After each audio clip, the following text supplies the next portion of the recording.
Well, hello there my lovely jewelry makers. I'm Christina at CSLdesigns, and this video is just going to be a quick little haul. I wasn't originally planning to do this, but I kind of ended up thinking why not? Just a fun little quick thing to share, because for a little while for a long time I've been wanting to do loads of other mediums than what I do as well, but obviously you kind of got to pick and choose a bit. But for a little while I think I kind of had the need to start a new medium or two, and I have started wire crochet, which is something I'm really into. I'm enjoying that. But then this is also something I kind of just wanted to try, so I got a couple of tools to basically try it out and see how I go with it. So I thought I would just share the little haul of the tools. Now what it is, it's basically wire knitting, but it's not knitting with rods, if that's what they're called, but it's with wire knitter spools basically. So I got a few and I thought I would just share them. Can also see if I can unpack a few of them. So I thought I would just kind of have a little look at them and maybe unpack them as well. So first off, you might recognize these more than some of the others if you're more of a jewelry maker with wire and that, because these are actually specifically made for wire knitting. So these are the wire knitter tools. You got a 6-prong one and then a 4-prong one.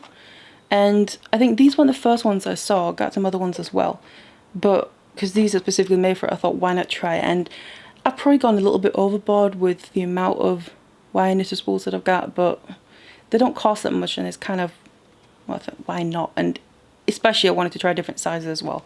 So anyway, let's just open them up, because I haven't done that yet.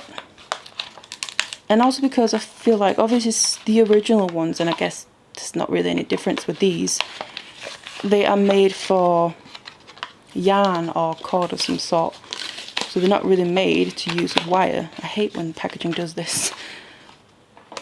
So that's why I thought try and get some different ones in case some of them don't work as well, or the materials that the tools are made of, the spools are made of, some materials are better and some are not so good. So that's why I thought I'll get a couple of different ones. So these are the first ones. So these are the kind of, I want to call it official ones, but obviously it is because it's jewelry branded. A jewelry brand, familiar one is the Artistic Wire brand. Actually that's quite heavy. So that's the 4-prong one, and it comes with a little instruction sheet as well, which I guess is always nice, but don't really think I'm going to need. It's not really that hard, because it's basically, I don't think I've ever used one of these before, even for yarn or anything, but it's basically, I remember probably all kids have done this.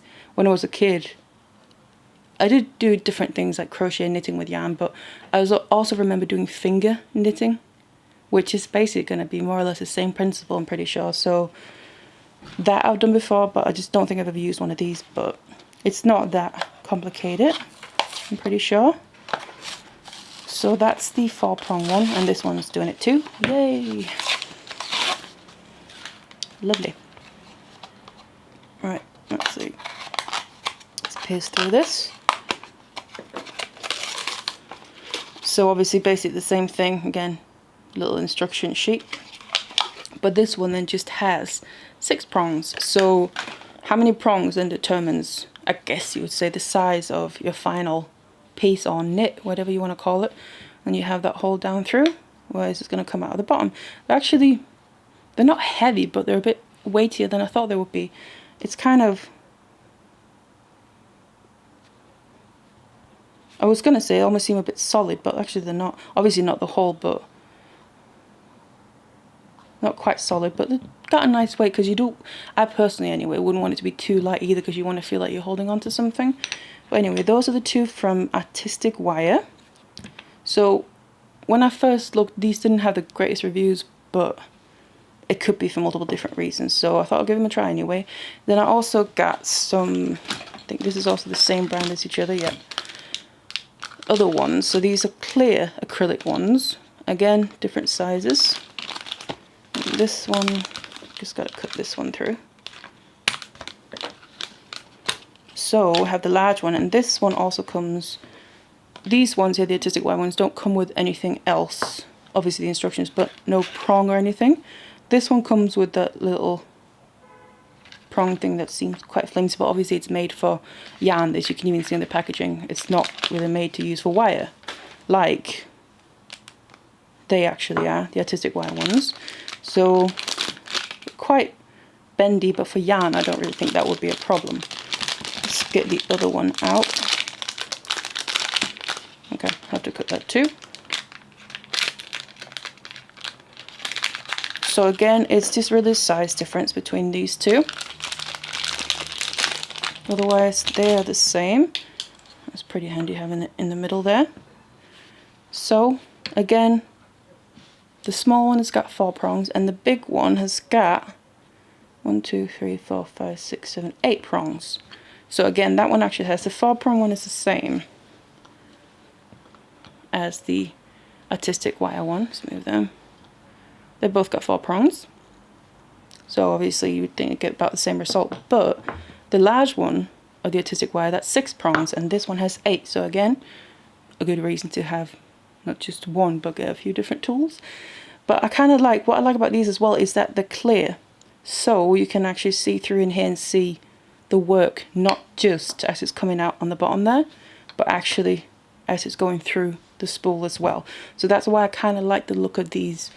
Like I said, I'm pretty sure I won't be using these. I do plan to use a crochet hook instead. I think that'll be much easier, especially when it's working with the wire. So that's those two. I got a few more. And these are all the same basically as well as each other, but just different sizes. So let's have a look. I'll start with a small one, I think.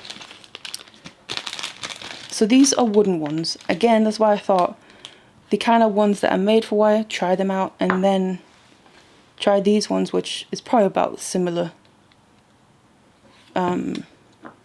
material. It's just clear, which I really like the thought of that. And obviously some different sizes.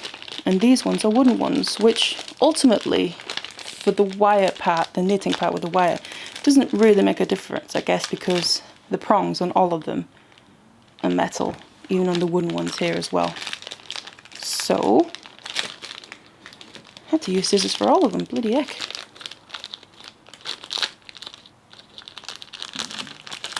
Right, let's get the small one out. And then they come with also kind of a prong tool. And it's got a little protector, so I'm guessing that's quite sharp. It's a little sharp here. That's at least metal though, so that definitely I think could work if you want to use this for when doing it with the wire. I do think that could work, but again, I do think a crochet hook would be much better because it has that little hook on them, so you can kind of go in and grab the wire and lift it instead of having to kind of maneuver around with just a pointy end.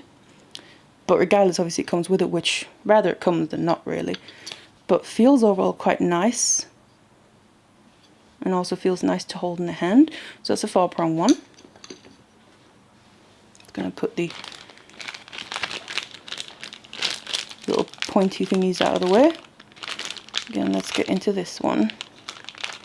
So this is the next one up that I could find anyway. So also looks like they probably come with little instruction sheets, but I'm not going to look at them right now. Again, you have that little pointy tool. This one then has 6.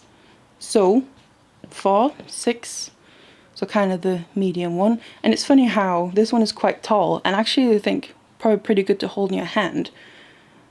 But this one is quite short, so there's not as much to grab onto, which sometimes maybe the long one could be not as advantageous because obviously it's longer to go through, your work takes longer to come through, and there's a longer piece that you can't see, whereas this one is shorter. It's not as maybe nice to hold on to, but your work comes out quicker to be able to see it. So again, it's all trial and error. That's why I like getting kind of different ones as well, to see what I actually prefer working with, whether any of them have got advantages over the others, and see if I prefer some over the others basically. And the last one is the large one here. Again, you got your little pointy tool, and that's got 8.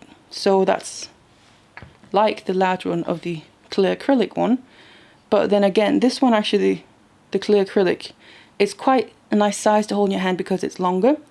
But the good thing about that is you can look through it and see your work anyway that's inside, whereas this obviously is wood, so you can't really see it. even though it's quite a large hole. But it's shorter, so obviously less of it is hidden, but at the same time it's not quite as comfortable to hold, I can imagine. So again, it's all things to kind of work out as I'm using the different ones and see which ones I prefer. I do really like the thought, that's why I definitely want to get these, that they're clear, because you can see your work through them. Yet they're then comfortable to hold. I kind of feel like overall first impressions is probably the happy medium, kind of best of both worlds. So they're long, but because they're clear, you can still see the work. And then at the same time, they're going to be more comfortable, I think, to hold on to. If you're obviously especially sitting with it for longer, which if some of it might take a while to do if you want to make a long piece, for example. So that's all of them. So 7 spools in total is what I got. Some different kinds, obviously, and different sizes. So it's not completely all the same. There is different sizes and a bit of an overlap. So it's a matter of trying them out and finding out which ones I prefer. Obviously, I might just end up liking all of them, but 7 is obviously more than I'll need. So if I do end up getting some favorites, I can always just kind of pass the other ones along and someone else can get use out of them. So I'm definitely looking forward to trying this out, playing around with this a little bit, because I'm quite curious to do more things, other mediums, but kind of doing other mediums that aren't normally done with wire, but actually doing them with wire as far as possible. Obviously, for instance, macrame and kumihimo was something I already do with wire, and I do really enjoy that. Now I've also started wire crochet. I do like normal crochet, but it's not really something I see myself doing, but the wire crochet, I really, really love that. And then I kind of thought, try wire knitting with these spools as well, again, because I don't plan to do it with cord, but it's just something else about it when you do it with wire, obviously assuming it works out. So if you have any experience with it, please do let me know. I'd love to hear from you. But I just thought I'd share this little kind of quick haul of some other tools that I'm planning on starting to try out and something new to work with.